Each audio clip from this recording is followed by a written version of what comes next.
So I just stole this TL. Let me explain. I'm feeling bored, yeah, let's take a flight. Might go to Phoenix, might see Hawaii. I'm loving all of you, man, at night. On my mind. So I lied a little bit. I tried to steal this TL, and I almost accomplished it actually. This is basically the family TL. It was at my brother's house. I stole the keys without him knowing, and I actually would have got away with it if the car actually started. It was sitting for a while, so that makes sense. I was gonna steal it so I can fix it. And anytime I can give back to my family, I'm gonna do it. I don't have friends. I got family. Long story short, my brother found out. We ended up starting the car and I finally got it home. So if you're an OG subscriber, you definitely know this black TL. It has made a few appearances before in previous videos. It's actually the same black car in the intro. Chris used to daily this car, but he actually got another car. Pretty dope car, by the way, so maybe we'll make another video with him in the future. Now, my oldest brother drives the black TL, and it's good that it's still in the family. TL does have higher mileage, and it is pretty beaten up, so it's mainly used for a A to B beater. Still a good, reliable car so far, but we do have a few issues that we need to take care of. Alright guys, here's a list of the issues that I found along with what my brother told me, which was the front driver's side kind of sags. It's a bit lower than the rest of the car. There's a power steering issue. It's a little bit hard to steer, but also it's making a whining noise under the hood. Passenger side tire needs air. It has a leak. My bro did do an oil change, but he didn't reset the light, so it goes off constantly while driving. The rear bumper still has fitment issues, but in our defense, we got it like that. Radio needs a code to work, so hopefully it's in the car somewhere. Transmission shifts fairly smooth, but I know it can be better. And that's all the issues that I know of. Nothing too bad. Now, unfortunately, I don't have a lot of time with this car. My goal is just to make it have a better driving experience. I do have the car for a couple days, so let's see what we can do. First couple issues, and the most important, is that front driver's side suspension and the power steering issue. So let's go check it out.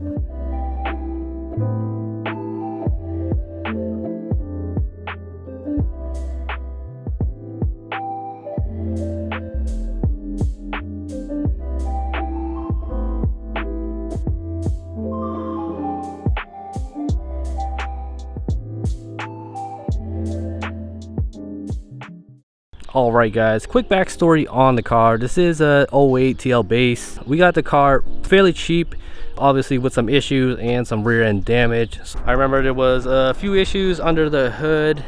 I think we had a starting issue before, but all that is pretty much taken care of. The rear bumper still has issues, but this used to be a lot worse. The tape is obviously holding it in, but the tab used to be probably a couple inches out. It's really hard to fix that because, like I said, it got rear end damage. And the trunk, we spent some time to fix the OEM trunk, and it finally got it to latch down. Then we ended up, Chris ended up finding a rear Type S bumper, so that's why this little parts like this used to be a Type S badge. But pretty dope that we found pretty rust-free trunk, a Type S trunk with a Type S spoiler. Yeah, you can see this rear bumper, it does sag a little bit, like I said, because of the rear end damage. And the bumper tab right here is pretty much broken, so that kind of sucks. So it's on both sides. Little scruff marks here and there, but cosmetically it's actually not too bad. It does have a little bit of rust, but it is a beater TL. First issue I want to tackle is the suspension issue right over here. Brother said it is a little bit lower than the rest of the four. So taking a look at it just real quick, it doesn't seem that low, but he did bring it to me before winter to raise the car up. It was pretty slammed. Chris drove it pretty slammed. It looked super dope. But yeah, my brother wanted to raise the car, obviously, you know, for reliability reasons. But this is probably half a finger gap, maybe one at most. Here's the driver's side rear, probably 2 finger gap. Passenger side rear, yep, 2. And the passenger side front, which is probably 1 full finger, maybe 1.5. So definitely there is a little bit of discrepancy in the front driver's sides. But before we get into that, let me pop up the hood so that you guys can hear the whine. Actually, I don't even need to pop the hood. You can hear the whine from inside the car. All right, let me start this bad boy up.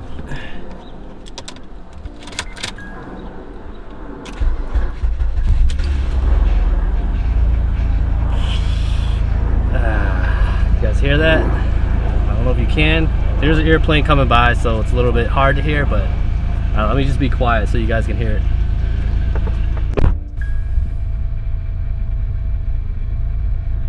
Yeah, it's pretty bad. So power steering issue, and you hear the beep. that's literally it. It's like a tire pressure. Service past due, check tire pressure. Yeah, and that thing beeps off like constantly, still going off. But yep, the whole point was for you guys to hear the power steering issue. You guys hear the 2 beeps. I don't so it's super annoying, and the radio doesn't even work, so you can't even blast the music just to, you know, not hear those 2 things. All right, so let's pop open the hood. Yep, the noise is coming from around this area. Sounds all too familiar because I had a power steering issue, so yeah. Yep, and here's the power steering reservoir. Let me crack this open real quick. Oh, I don't think I see anything in there. Yeah, it definitely needs fluid. And from this line right here makes the most noise. Really common issue with the TLs, but also I think Hondas and Acuras in general. So yeah, there might be a couple O-rings, and I'll probably order the parts tonight so that I can get it in tomorrow. So we're gonna have to put this on hold today, but let's try to figure out this issue today. Woo! I was a little worried. They have a wheel lock on, and I couldn't find it anywhere, but it ended up being under the little cargo thing. So glad we have this, because that would have been another set of issues.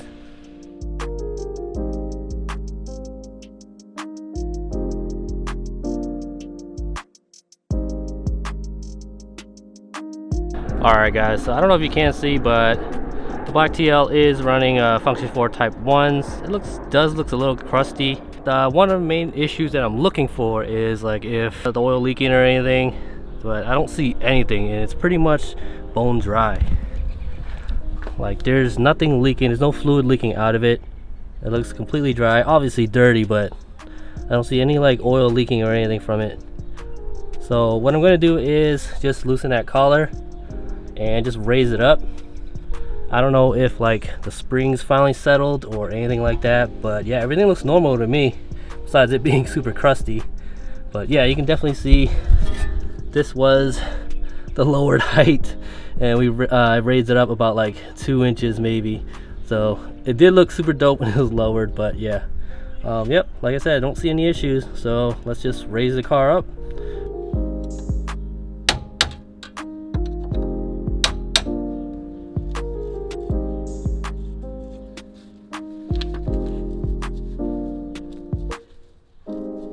That was rough. I had about like maybe 20 turns. It's only like a couple millimeters, but yeah, let me just keep at it for a few more minutes. Yep, and you can see the shiny part. That's how high we raised, which is 1/4 of an inch. All right, we're almost there, guys.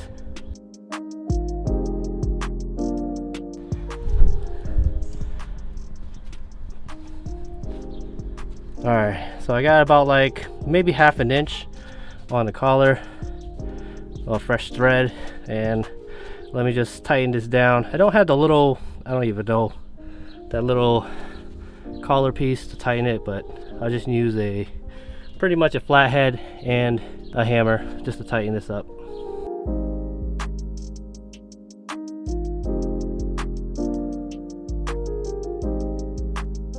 All right, that was a pretty quick job. I don't know, let me know what you guys think. It looks a little higher, but before it definitely wasn't like I could barely squeeze in 1 finger, and now it's 1 finger.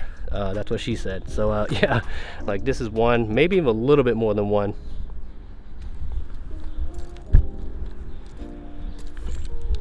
And this side's 1 with a little bit extra space too. So yep, I think we're good. So I'm still waiting on the power steering, a little O-ring, so I'm gonna wait for that, along with some fluid, so we're gonna top it off. So now on to more smaller things. So let me look into the radio situation. All right, so let's just get this going real quick. As long as we have the code. I'm not even sure where my brother would keep the code, but yeah, let's just turn on the car real quick. And this is what it does. There you go, enter code. If it doesn't pop up, yeah, enter code. And I usually keep mine in the glove box somewhere, so hopefully it's in the manual. It's a big ass manual, but yep. So if it's just like me, yeah, it's like, oh yeah, little Acura card 26314. Let's try that out. This thing keeps beeping. Come on, man. 26314. All right, easy fix. Let's go. And while we're in the car, let's reset the maintenance service light. When oil life gets low to about, I don't know, 10% or so, the car gets this service light or service maintenance light. It's super annoying if you don't actually need an oil change, but really helpful for those that tend to forget. Either way, we need to get rid of that notification. Luckily, it's super easy. Insert your key into the on position or the second position. You can start it, but we're just starting it right now. And there's these buttons on your steering wheel. Just press and hold this for about 10 seconds, and then this shows up, maintenance reset. All you gotta do is press that one more time, and we're good to go. That's pretty much it. It's all set, super easy, and the oil life will be back at 100%. From my experience, the oil life indicator is fairly accurate. I log in all my oil changes on my phone, and it does notify me a couple weeks early or a few 100 miles early, but to me it is fairly accurate. Now that the service light is cleared, it still does notify us of the low tire pressure. So let's go to the rear passenger side and add some air. Tire actually doesn't look too bad, but it loses air at a fairly steady rate. My brother said he has to put more air every couple weeks or so. It may not be an issue for long because he may be getting a different set of wheels, but for now, we'll help him out.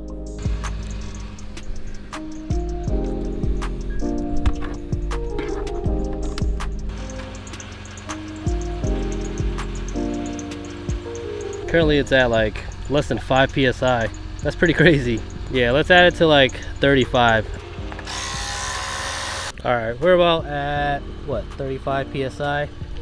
Recommended is 32, but like I said, we're just gonna hook them up with a little bit more air, maybe make it last a couple more days or so, but pretty much all set.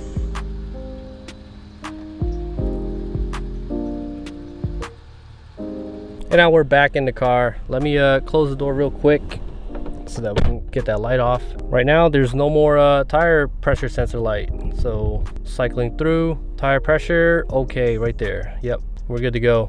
You can definitely tell driver's side rear, that sensor is probably busted. It shouldn't be 58. If it is, that's way too high. Let me check that rear to make sure it's not 58, because if it is, that's pretty crazy. It's gonna pretty much explode, but I'll make sure each tire has the proper tire pressure. But now onto the rear bumper.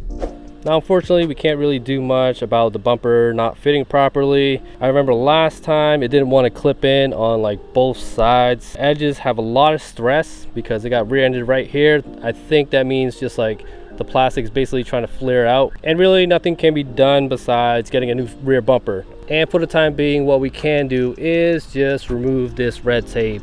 Obviously it would be best to just fix this issue, but we're gonna keep an eye out for a rear bumper if it ever pops up.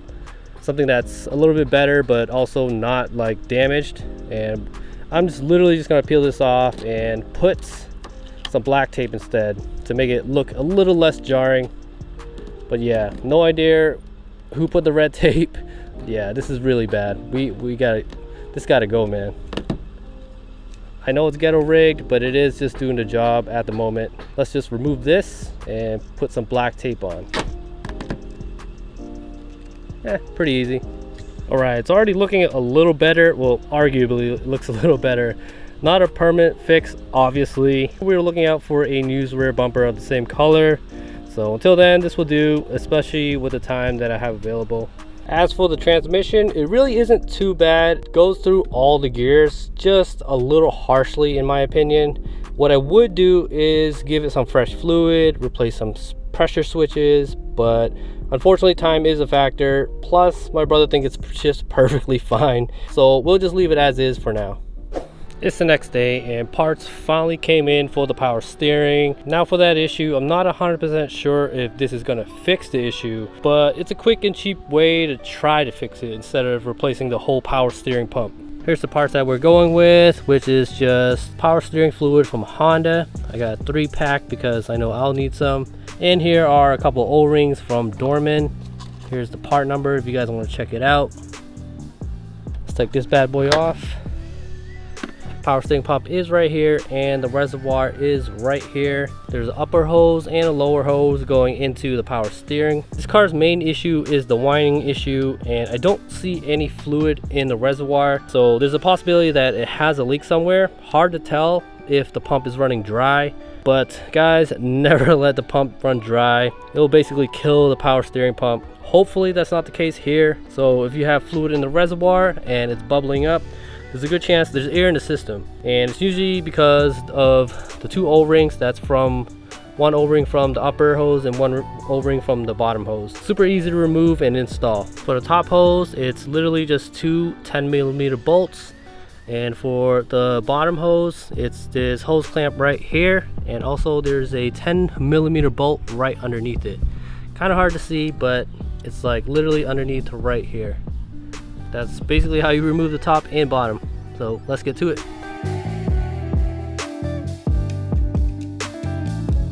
Here's that upper hose, and once you take those 2 off, you literally just pop it off, and as you can see right there, that little black part, that's where the O-ring is. Let me try to focus. Yep, that's what we have to replace. So it doesn't look bad, but we're gonna replace it anyways because it's like really easy. Yep, that's pretty much it. You can take it off with a flathead or a pick. I have a pick. I definitely recommend a pick if you got it, and definitely have a towel handy because when I popped it off, yeah, kind of went everywhere. But yep, let's replace that O-ring. Here's the old, here's the new. Old really doesn't look too bad. Let's throw in the new one.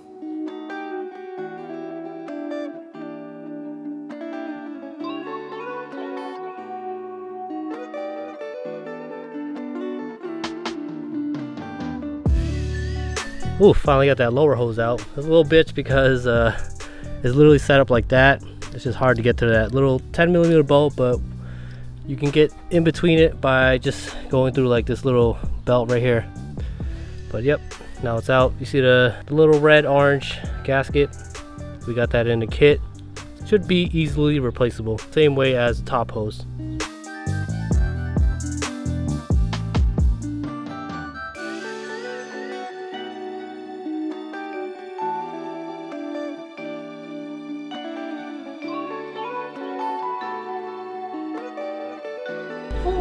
No spill, let's go.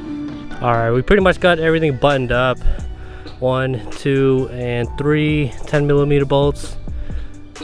This is good, the hose clamp, and we just filled up the power steering fluid. So let's start it up and start turning the wheel so that it can circulate more fluid through the system, and let's see what happens.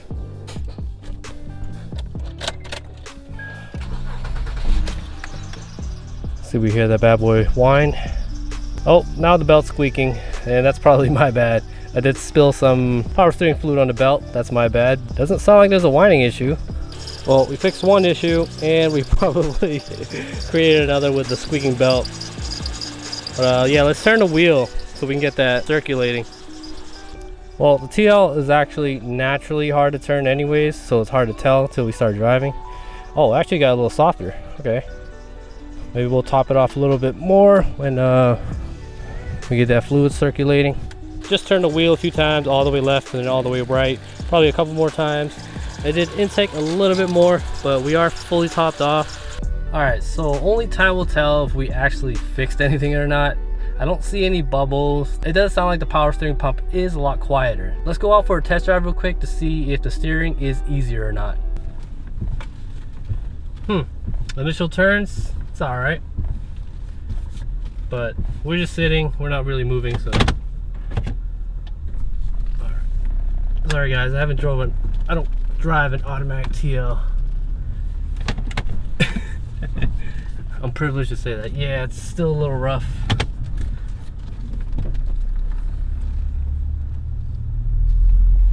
once you get going. Oh, okay, actually, yeah, it's kind of light now. Oh, it feels, yeah, it feels light. Once you start going, it feels super light. Yeah, we just got to get going. It feels super light, so we're good. The belt squeals though, so that's my fault. All right, we'll take this little 90-degree turn right here.